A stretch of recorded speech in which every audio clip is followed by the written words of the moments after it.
Perfectly fine. Okay, we're getting.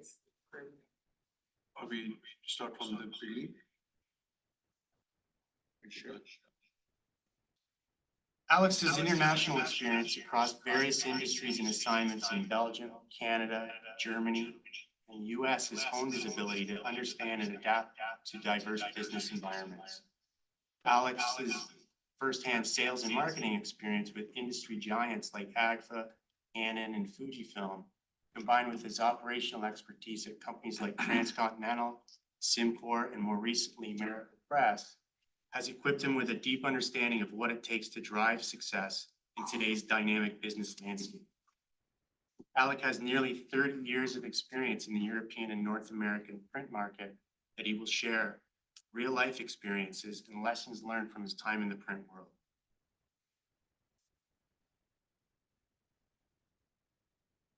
All right, well. Dan is one of our printing industry's foremost leaders in pushing the definition of what print is through innovation and automation.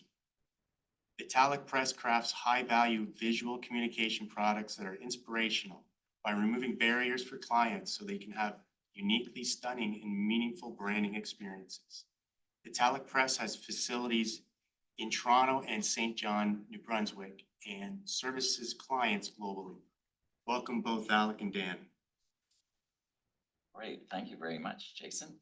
And it's good to be here, Alec. We're going to be discussing your book today, At the Helm, and it's a business strategy book, basically. What specifically got you started into writing a book project in the beginning? Well, like as it was mentioned at the beginning, with 30 years, a little bit more than 30 years experience, especially in the printing industry, I think I started writing the book At the Helm with the intent of sharing what I had learned about strategy.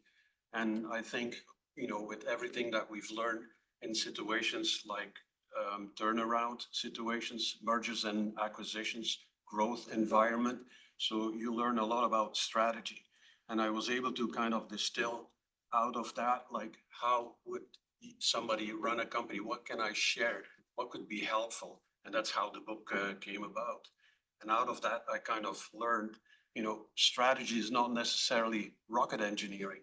It's kind of straightforward as far as I'm concerned. And that's what the book is all about. It's kind of a toolbox out of which you can, guide yourself of really implementing your strategy to ultimately find your vision or reach your vision. And while I was, working on the book, I bumped into, a cartoon, as well as saying by Harvard Business Review. And Ali, I don't know if you can share that cartoon. Yeah. So, I thought that really symbolizes what goes on. Strategy is full of, like, everybody knows how to build a strategy, whether it's in a smaller company or in a bigger company. And I've been part of it, where you're on a 3-day offsite session, brainstorming or where you're going to go with the company. Then after you're home 3 weeks later, there it goes, you already forgot what you were really trying to achieve. And that's, I think that was really ideally exemplified in this cartoon. And that's what the book is all about. And then, how to prevent that from happening. What was astounding to me when I read that article in Harvard Business Review, 60 to 90% of strategies basically fail. And that's how I then thought, why not put what I've learned in writing? Maybe it will help bring that number down. So that's how we kind of came about it. That's how you got started. I mean, guilty, totally. I have notebooks filled with actionables that somehow just stay in notebooks. So this was a really good read for me. Your approach for growth is different, and it's different for everybody. And we all have various results and approaches to growth. What do you believe are the biggest reasons for such a high failure rate? What I've learned, for a strategy to succeed, there are like 5 pillars on which a successful strategy is pinned, basically. One is, and foremost, and I've seen it so many times, like you're the captain of your ship or you're the head of your division of your company, you own the strategy. Don't, substitute it by somebody else. Nothing against consultants, but don't give it to consultants to lead it. You lead it. It's critical.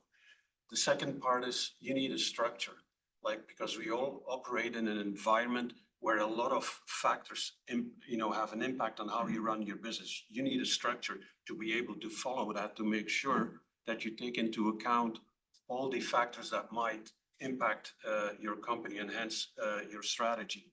The other part is you must keep your strategy dynamic, meaning it's not just that you bring forth a strategy and then that's it. No, the environment you operate in change over time. You must have a strategy that's flexible enough to change, and that's where the discipline comes in. And I can't stress this hard enough. Like when you want to implement your strategy to achieve your vision, discipline is extremely critical. And then the fourth one, have your employees involved into putting your strategy. Have them help you build the strategy, not necessarily develop the strategy with everybody, but at least have a core team that can help you build that strategy. If you do not have employee buy-in, you can try whatever you want, to put it nicely, but it will not succeed. So those are actually the 4 pillars. And if you keep that into mind, you own it, you have a structure, you have the discipline, and you have your employees engaged, you have a much bigger chance of succeeding. Right. Yeah, well, that is a very structured approach. Obviously, discipline is important, and some people have more of it than others. But your definition of discipline in the book is a little bit different than most people's. Maybe you can go a bit more into discipline and how you're using it in this book. Yeah. So when I was referring to discipline, which is actually more towards the end, and a little bit later we will talk about step 7, and it really relates to the execution. So when you've come up with your tactical plan, the elements that you want to execute in order to achieve your vision, you need discipline. And one of the elements is that, like, when you said, that's what I want to do, this is the action item I want to do. And it's really important as you're executing that action item, as you execute your tactical plan, measure how well you're doing against it. Are you, like, at argument's sake, at 10, which means I've achieved that action item, or am I at 6? Or in other words, have things changed in the industry that I need to adjust? So, and that comes back with the tandem of discipline and dynamic. So making sure that, let's say, you stick to the discipline of, obviously executing, measure it, like how are you progressing towards implementing that action point? Then adjust if it's necessary. You could, for instance, like have implemented an action item. So you got your 10, you take that out of your tactical plan and you put another one in, to further enhance reaching your vision. So that's where, the discipline comes in from, basically executing, measure it, adjust it, and then repeat. It's a constant dynamic evolvement on your way to achieving your vision.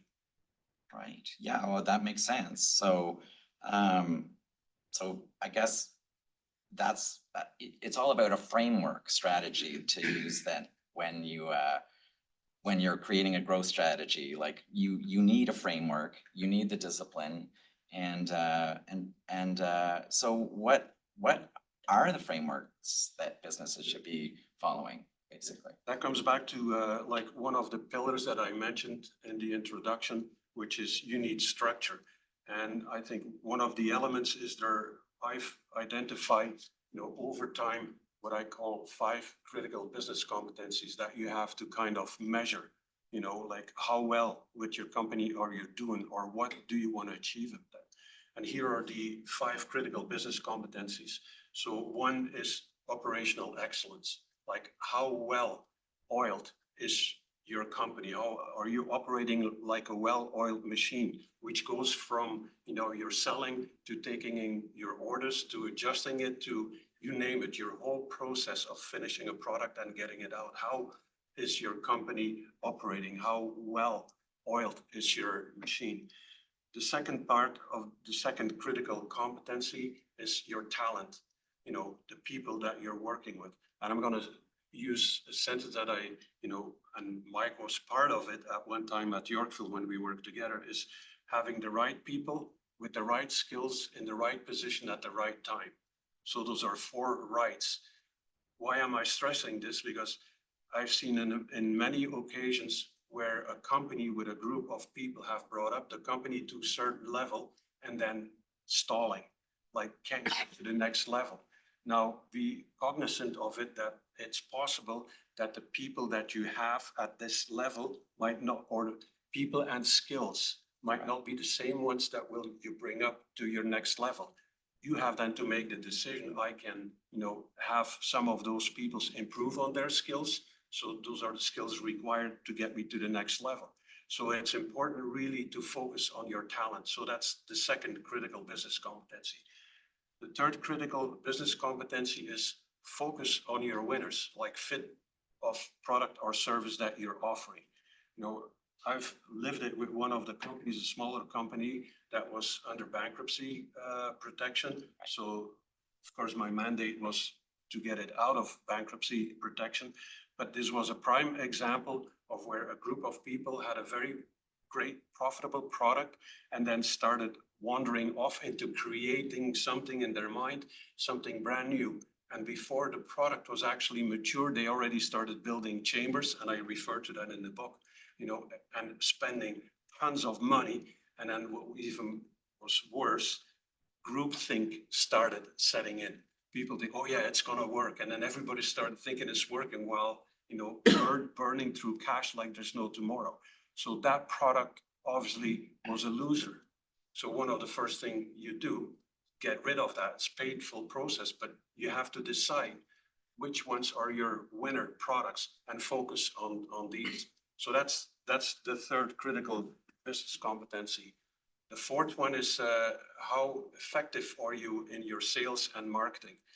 And in the book, I split up sales into 2 ways, like how good are you in increasing your share of wallet with your existing clients? Because I've seen now many times we sometimes have that low-hanging fruit within an existing account and we don't even see it. Sure. Like how well, do you go after that, share of wallet of your existing accounts? And then quite obviously, secondly, how good are you in acquiring net new accounts? And then the second part of this fourth critical business competency is marketing. And that comes back to, what we describe, your elevator pitch. Like when somebody, you're in an elevator, you got 20 seconds to explain what you do, what your business is all about. And I can tell you, I struggled with it too. How do I in 20 seconds tell something to somebody who knows nothing about my business that I give enough information for that person to ask me a follow-up question? Because that's what it's all about. Like, how do I open it up? So you got to measure your marketing effectiveness. And in the book, I describe, what I've learned and how to best do it. And then the fifth one, and that's the one I added on as last, which I learned the hard way with the same company I just referred to that was under bankruptcy protection, is your financial stewardship.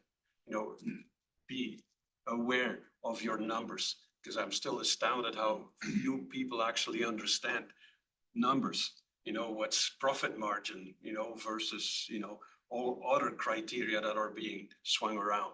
Like know your numbers. If you don't know your numbers, you don't know your business, as one famous somebody said, I forgot his name. For sure. But it's one of those critical elements. So this is the structure comprising of those 5 critical business competencies. And if you screen your company against those 5, you will have a pretty good idea of your strengths of your organizations, as well as what you need to develop. Right, and I guess every organization is a little bit different and different sizes and some are very corporate and some are very entrepreneurial in nature. You've had the experience to work at a vast array of different types of organizations. Are all organizations hitting different levels at these 5 different pillars of strategy, basically, or are most companies homogeneous in this? It differs, like, and in the book I gave the example where, you know, a salesperson in the used furniture, like office furniture, like a superb salesperson has built his business and he really knows how to sell. And, you know, he said, I'm stuck, I'm not going anywhere anymore. So I think I should add more salespeople in Calgary. And when you then go back to the 5 critical business competencies, it became clear, don't waste your money right now on selling. You can't handle what you sell today. Your operations suck, excuse my language. So you gotta really focus on your operations, you know, and the same, you know, do you know which products you want to focus on? Because he was taking in, you know, from the Bank of Montreal, Royal Bank, any company, whatever used furniture there was, he was taking that in, you know, narrow it down so that you can like really focus on refurbishing certain makes. So it like in this case, which was like a more entrepreneurial, you know, that was the structure we used to ultimately make the decision, you know, hiring different types of people, change the structure overall. So consider that as an entrepreneurial one. Then when you have those massive, bigger corporations, like, you know, for instance, an ACFA or a Transcon, Sure. it becomes a different game because there are so many different levels that need to be convinced or understand what those dynamics are.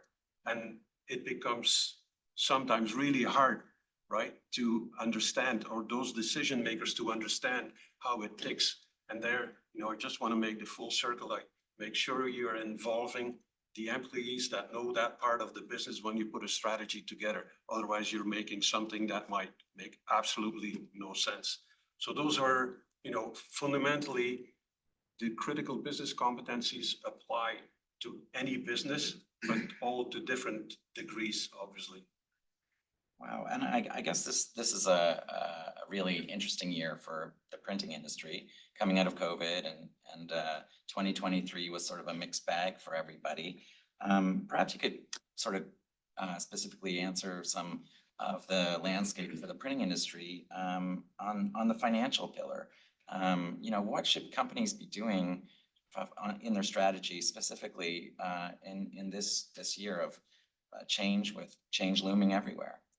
Yeah, I think in, you know, which out of experience, what I see, which is really a challenge, and that's where, you know, I'm gonna just put the word automation out here for a minute, and then I'll string it into what I'm trying to say.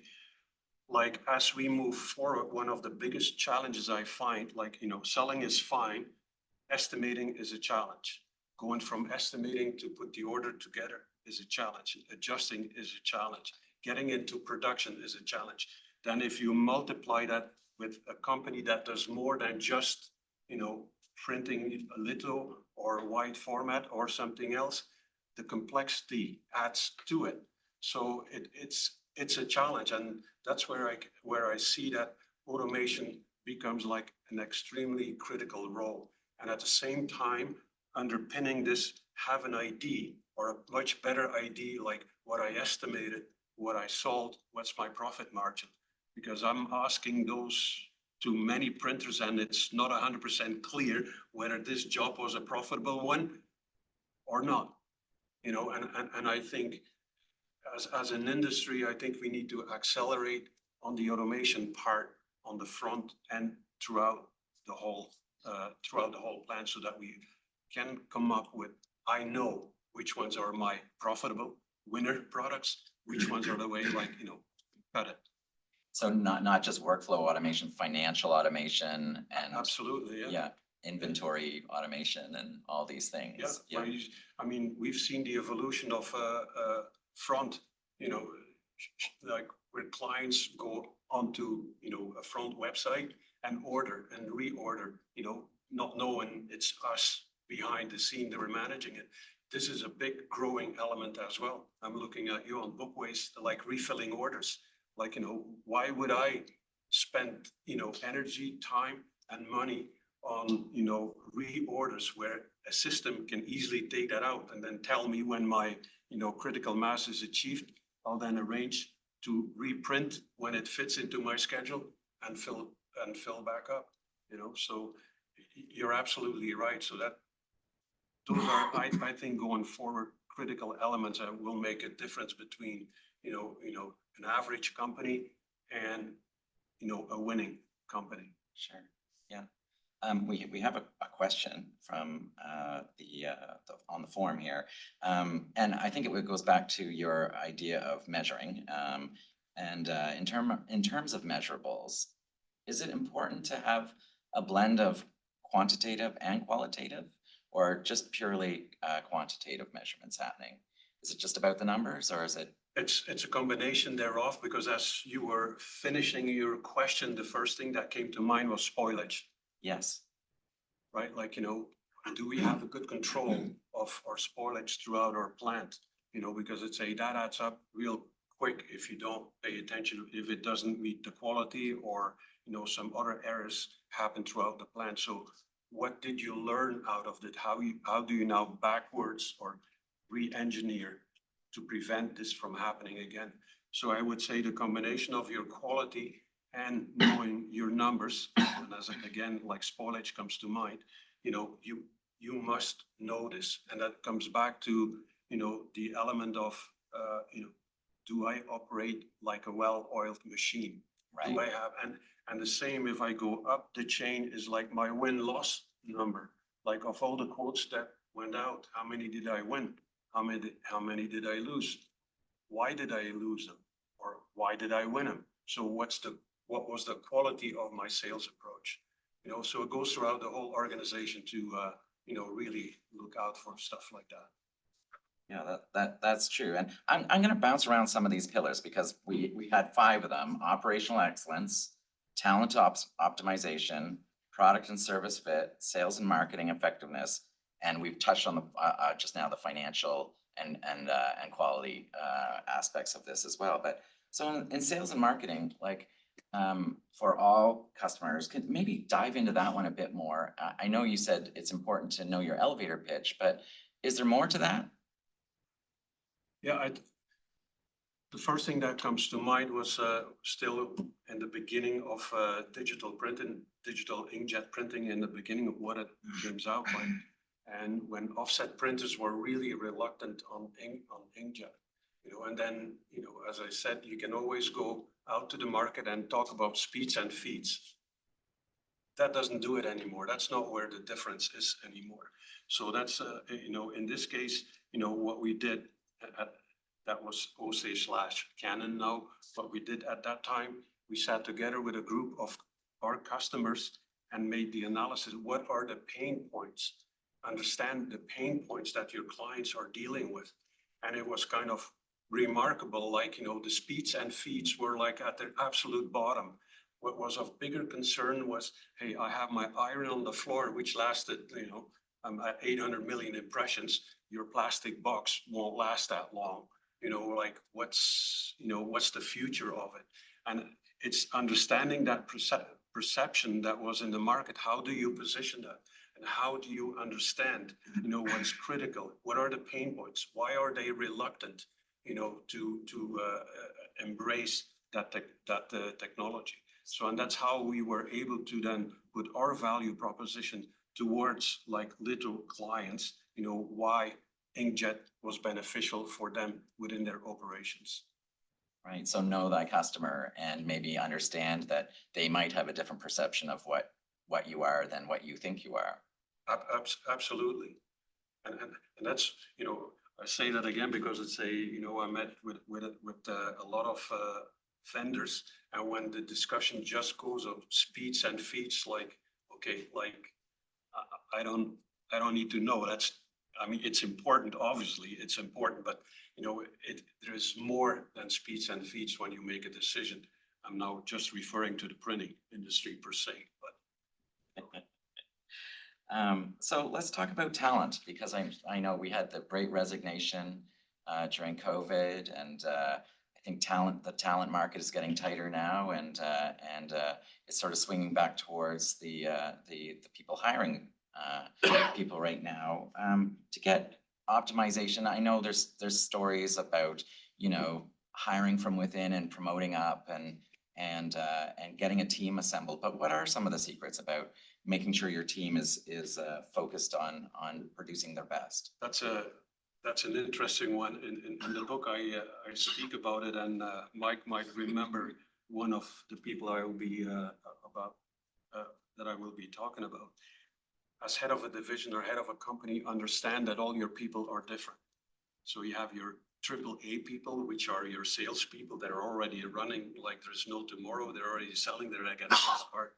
And then at the other spectrum, you have your engineer. You ask him a question, and then he thinks about that question and thinks about that question, and you're already at question number 5.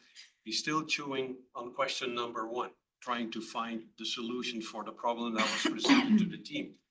The salespeople are already long gone in the conversation. So if you're not careful about that, you will miss out on important information. And it's the same, like I give that example that we had at Yorkville, and I think that was an ESSO product, you know, a direct mail piece that we had put together. And, you know, our sales manager said, hey, this is, and it was a big opening for us to get into this account. And, you know, we had, I'm not going to use, we had our doctor no. I'm sure everybody in the company has a doctor no. You ask him something, no, it can't be done, right? So we had our doctor no. We presented it, can't be done. And that was the end of it. Like you sit there with the whole team, like really anxious, you know, engaging, like this is a big opportunity for us. So of course, deflated like there's no tomorrow. The next morning we walk by his office, he presents how it could be done. Sure. So what happened? Then I realized, like, as I said, he was still chewing on question number 1. Wasn't listening to anything else, but already was looking for the solution. So if you are not careful with looking after that, you might miss out on a tremendous opportunity. So coming back to your question, make sure you understand what skill sets your people have. And then, you know, in certain cases, if you want to use them for different, or you want to add skills to it, you know, invest in those people, you know, make sure that they, you know, can acquire the skills that you need to get with your team up to the next level. Another part I kind of want to mention to this, and I made that painful mistake. I made a superb salesperson and made that superb salesperson a sales manager without doing my proper skills analysis. I'm warning you, don't do it. Be careful. Make sure you assess it, because I lost a perfect, you know, or an excellent sales guy, and I still didn't have my sales manager. So I'm just, you as head of a company, make sure you understand your people, understand what skills they have, understand how they think. And, you know, a phrase I use a lot, especially listen to what's not being said. I know it's kind of, you know, difficult, but it's important. And that's, you as head of a division, head of a company, that's a skill you must have in order to be able to, you know, have your talent within your organization and run your business as such. Well, that's great. I mean, for those of you online, I mean, this is, we're talking about At the Helm, and we're talking with the author, Alec Couckuyt. And there's a question on the question answers board. Alec, to learn more, where can I buy the book in question? So how do I get this book? So it's available on Amazon, and the DI group has asked if I would be able to do something special. So when you go on Amazon, I dropped the price to, I think, $11.99. So I'll keep it like that for the next week, or you can order it on the website at thehelmstrategy.com as well. So the website atthehelmstrategy.com, and at Amazon, and he's implementing a sales and marketing effectiveness pillar here by dropping his price to $11.99. That's great. And And then, so here's some open-ended questions. So you've seen a lot of companies in your day, in your 30+ years of experience. In your opinion, what separates a good company from a great one? Like, are there markers? I would say so, like, the easy answer for me is like have a proper strategy in place. And as we've said in the introduction, 60 to 90% of the people fail. If you would ask them the questions, you know, on the 5 critical business competencies, how are you doing? It's like, you know, in deer in the headlights, you know, Okay. might be able to talk about sales, might be able to talk about production a bit, but not having that overall. I think to me, the critical element is for an excellent company, understand those 5 critical business competencies, understand where you're at, and out of that, you can then distill your tactical plan, which I explain in one of the 7 steps.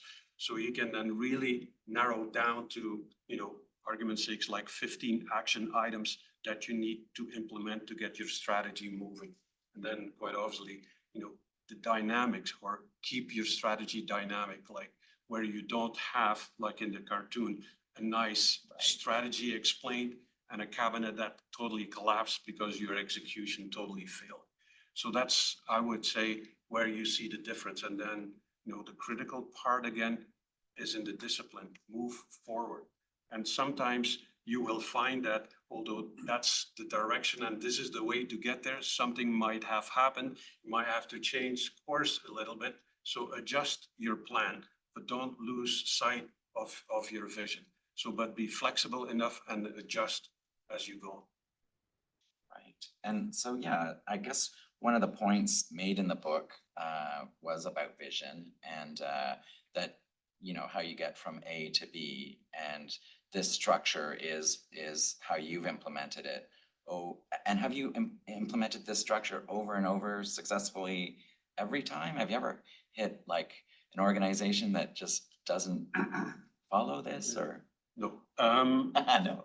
First off, it took me probably 4 years to put this book together. Okay. You know, where you learn as you go. Obviously, let's say, as I said, 30 years experience. So I didn't get the 30 years in the 6 months. So it took me 30 years to get To there. learn all. But once, you know, I really understood this is the way to run it. I've applied it several times over now. And I've helped out several other companies as well with going through those steps. And it's really encouraging to see it works, irregardless of kind of what industry you're in, but it works. And it, again, as I said in the introduction, it's not rocket engineering. It's, you know, there's some elements that you have to take into account, make sure, you know, you have your 4 pillars under control, that you have those 4 pillars, you know, supporting or being the foundation of your strategy.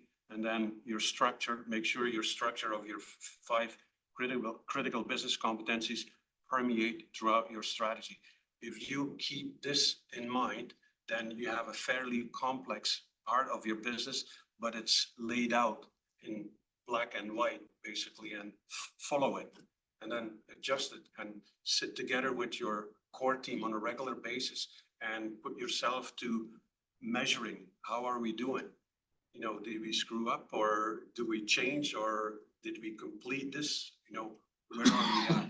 And I think it's that dynamic part which is critical, you know, to move forward.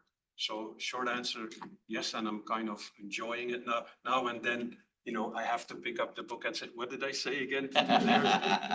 Sure. So it definitely works.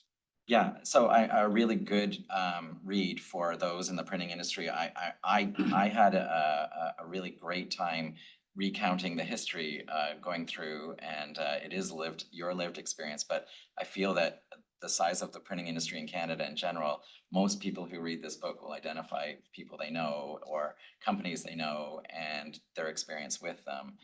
It was a really great read for me. It has a really nautical theme. Alec, are you a mariner?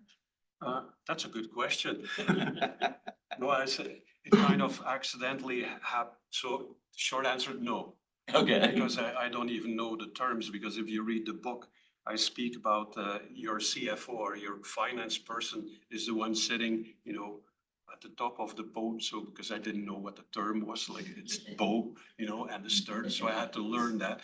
But I basically give the analysis where your CFO is at the bow of the ship. You're at the back, you're gunning it. And, the nose comes out of the water, your CFO better tells you where all the obstacles are in the way.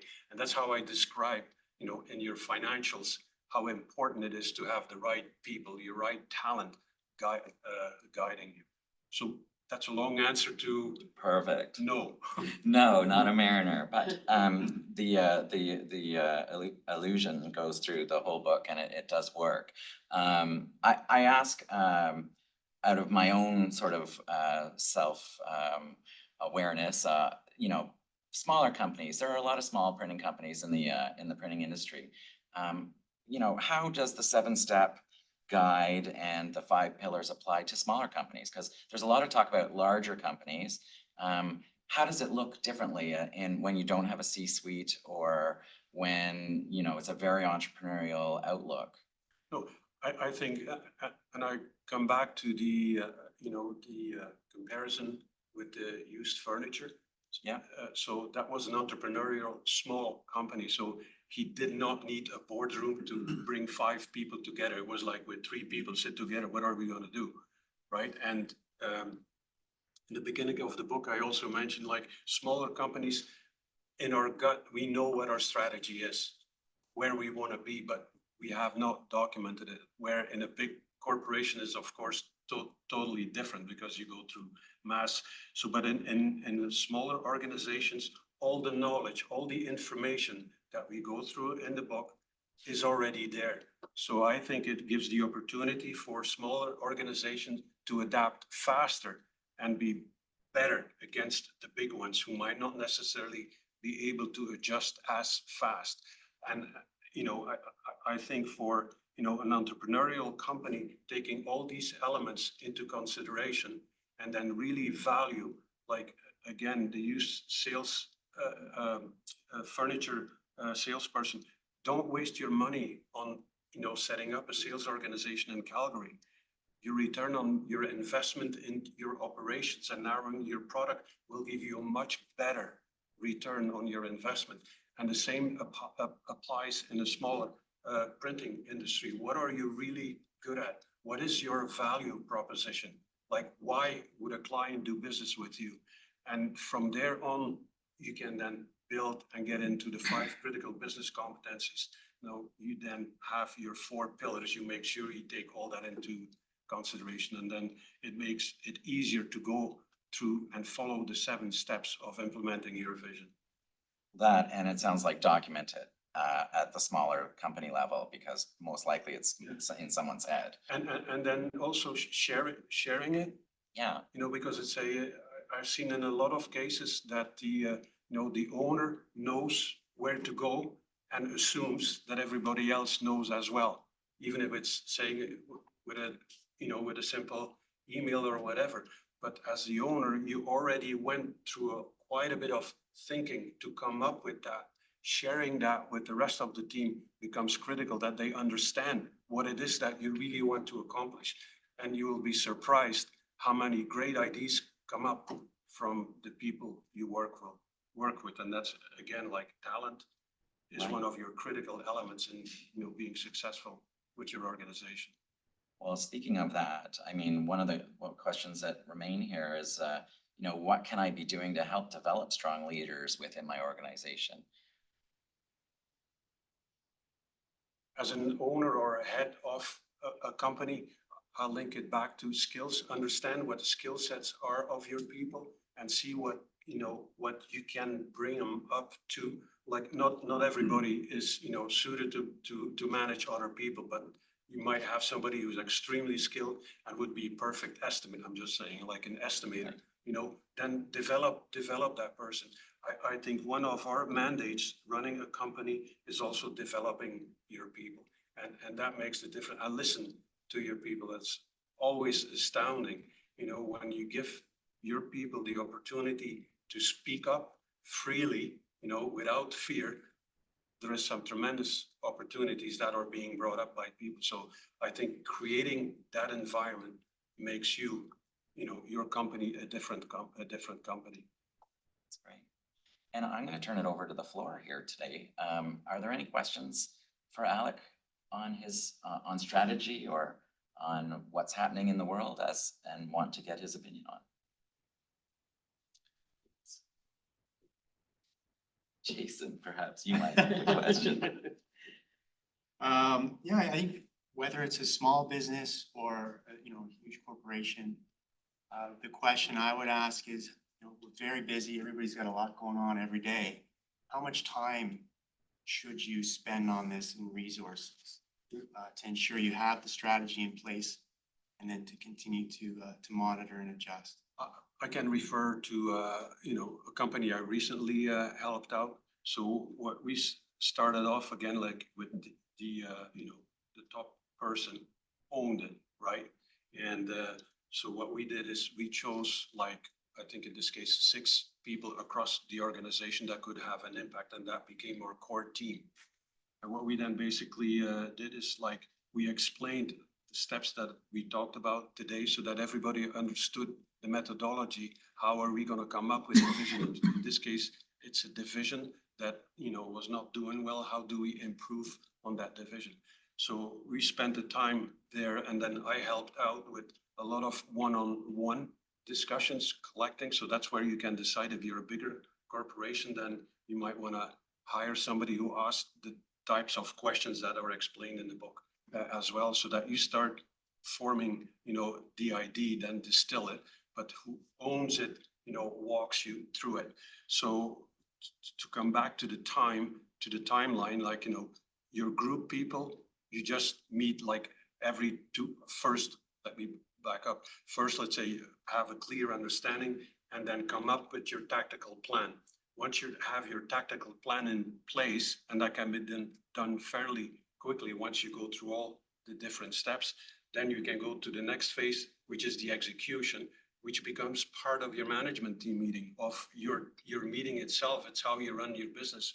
Your strategy does not run, on a separate path than your business. It's part of your business. So it's kind of, again, how do you develop the discipline? That strategy becomes part of how you manage your company. So time-wise, I think you invest initially of better understand, which is step 1, what's my current state? Understand where you're at.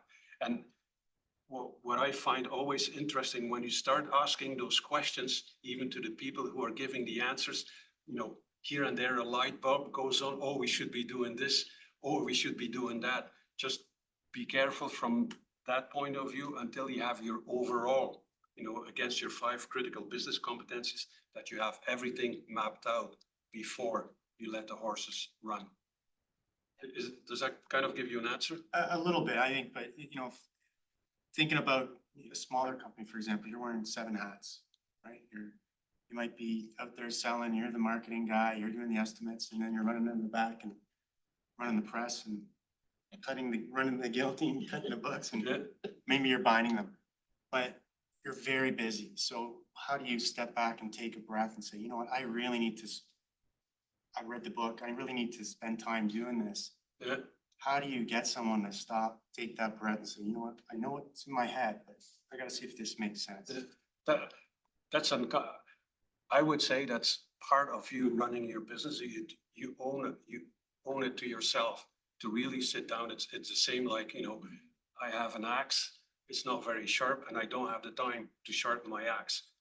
This is sharpen your axe and you'll go 10 times faster. So it comes down to the discipline. If you believe this is your way to go, you'll find the time to get it done. Like, and not everything is done overnight. But if in your mind you start thinking, like, again, using somebody who's really good at sales, but not necessarily knowing on the talent side, hey, now I'm aware, I better, Joe in estimating, maybe I should ask his opinion, or work together. So it's dynamic, and it's obviously it's scalable. I think the most important thing is a mindset, to make sure that you take everything into account that impacts your organization, and then, you know, you pick and choose. It doesn't mean, you know, I give there a number, like a bigger organization might say there are 25 things I want to do. If you're a smaller company, you say, you know what, by the end of this year, I want to have these 3 things done because it's going to make a major difference, right? Then go with 3, right? It's, you're captain of your ship. You drive it. This is the toolbox. And that was the intent basically of the book. That's right. And you have to approach it with discipline to be a top performer in the industry, basically is the message. Correct. Yeah. Yeah. The book At the Helm, by Alec Couckuyt. You want to keep it up? Get a copy. And for everybody in attendance, either online or in person here, the DIA will be giving 5 copies away at random after this session. So winners will be notified by email. Good luck to everybody attending today's event. And Alex, thank you so much for giving us your perspective on a way to transform your strategy and be a successful leader in our market. So thank you. Thank you for having me. Appreciate it.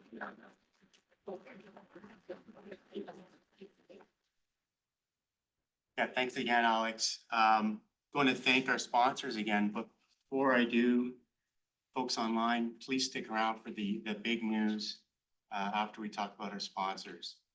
So again, thank you to our platinum sponsors, Canon, HP, Innovative Display, INX, Konica Minolta, Landa, Spicers, Trinet Global Logistics, our gold sponsors, Adobe, Fujifilm, Graphics Canada, Heidelberg, Kodak, Kongsberg Precision Cutting Systems, Mini Giants, Plastic and Paper.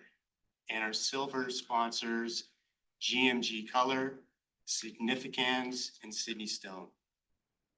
And then, of course, thanks to HP for hosting and taking care of all the tech support.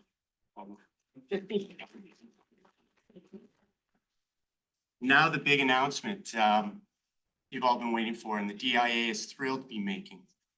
Through a special arrangement between the DIA and Inkish TV, DIA members will now have free access to every one of Inkish TV's informational events worldwide. Founded in 2014 and headquartered in Copenhagen, Denmark, Inkish TV has earned a well-deserved reputation as the #1 unbiased source of news and information for the global printing industry. Now, this is a North America exclusive affiliation between Inkish TV and the DIA. The extra special part of this announcement is that there will be live daily coverage from the world's largest printing industry trade show, Drupa 2024, May 28th through June 7th in Dusseldorf, Germany. And it will now be at the fingertips of DIA members at no charge. Inkish will also create an exclusive URL for DIA members, which will provide 8 hours of live Drupa coverage every day of the event. Remember, this link is for DIA members only and will include interviews with OEMs, booth visits, machinery demonstrations, commentary from members, and much more. Best of all, the special URL will include the banners of our valued sponsors, some of whom will be exhibiting at Drupa. The details will be sent to the DIA members prior to the start of Drupa. Stay tuned. Also a reminder, Thursday, June 13th, 2024 at noon at Nottawasaga Resort, the Ridge Course is our DIA golf tourney. For more information or to register, contact Mark at digitalimagingassociation.com. And of course, if you're not a member, join the DIA today. Scan the QR code.